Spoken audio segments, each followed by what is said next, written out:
Have you ever felt like your brain is just a leaky bucket? You pour all this information in and then poof, it just disappears. Well, today we're going to fix that.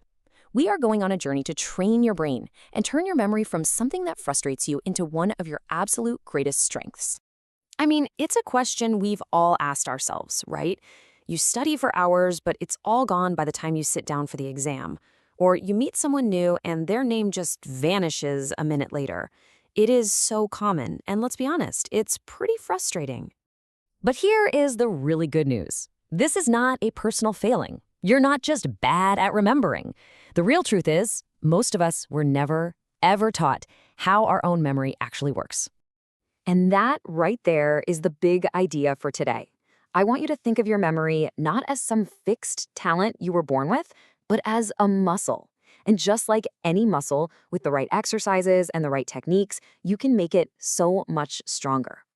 Okay, so to really understand how to remember, we first have to get a handle on the mechanics of forgetting. Because it's not some random glitch in the system. It's actually a feature your brain uses on purpose. So get this. Your brain is not a hard drive built to store every single thing. It's more like a super efficient filter. Every single day, it gets bombarded with thousands of pieces of information. And to avoid a total system meltdown, it basically asks one simple question. Is this important for my survival or growth? If the answer is no, boom, it gets deleted. And here's a rule you have to burn into your mind. Memory always begins with attention. If you're physically there, but your mind is somewhere else, reading a book while you're thinking about dinner or half listening to someone while you're scrolling on your phone, the brain never even properly receives the information. You literally can't remember what you never truly noticed in the first place. Have you ever gone completely blank during a big presentation or an exam? Yeah, that's stress at work. See, when we're under pressure, our brain kicks into survival mode. It focuses all its energy on managing the threat, which means it shuts down the more complex, higher-level stuff, like memory recall. It just goes to show you, a calm mind is a remembering mind. So if our brain is basically designed to forget, how in the world do we signal what's important enough to keep? Well, it all comes down to two foundational pillars for building a powerful, long-lasting memory. This right here shows a huge difference in how we learn. Trying to memorize stuff through just brute force, repeating it over and over, it creates really weak short-term memories. But when you truly understand something, you're creating meaning, and our brains are absolutely wired to hold on tight to things that have meaning. I want you to think of your brain as this massive interconnected network. It doesn't store little facts in isolation. It holds on to information by connecting it to things you already know. So when you learn something new, you gotta ask yourself, how does this relate to what I already get? These connections, they're the glue that makes memories stick. So now that we understand the why, let's get down to the how. It is time to build your personal memory toolkit with some simple, super practical techniques you can start using today. Okay, first up is a technique called chunking. Our brains, they really struggle with long, intimidating lists or strings of information, but they are fantastic at handling small, manageable groups. Chunking is just the art of breaking big, scary things into smaller, friendlier pieces. For example, just look at a long number like this. It's just a mess, right? Your brain has to work pretty hard just to process it, let alone remember it. But now, watch what happens when we do this. It's the exact same number, but now it's broken into little chunks. It is instantly easier to process and way easier to recall. That, my friends, is the simple, beautiful power of chunking. Okay, this one is one of my absolute favorites, the Feynman technique. It's based on this really simple idea. The ultimate test of your knowledge is whether you can explain it simply.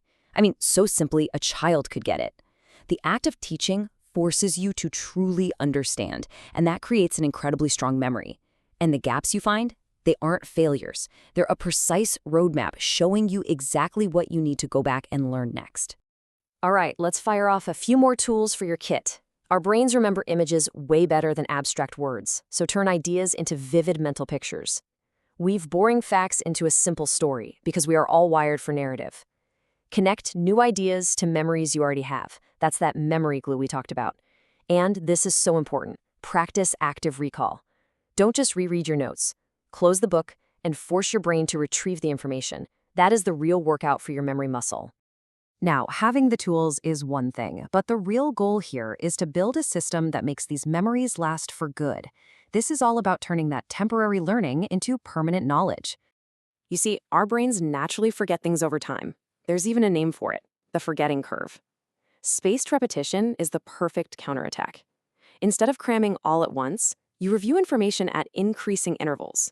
Each time you recall it, you send a powerful signal to your brain that says, hey, this is important, keep it.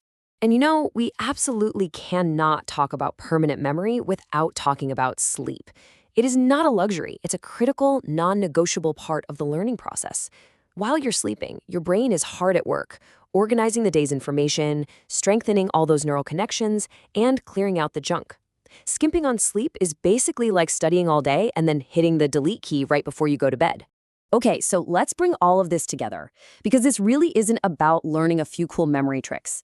It's about building the daily habits that will fundamentally change how you learn and remember things for the rest of your life. Look, a great memory isn't built in one day. It's built through small, consistent habits. Try to start your day with calm, not chaos. When you sit down to learn, give it your full focus. Spend just a few minutes each day actively recalling what you learned yesterday.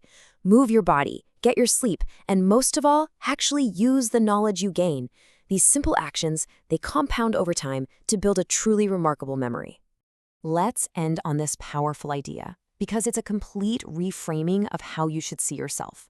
Your memory isn't weak, it's just untrained. And now you have the manual, you have the tools. So the only real question left is, which one are you going to start with today?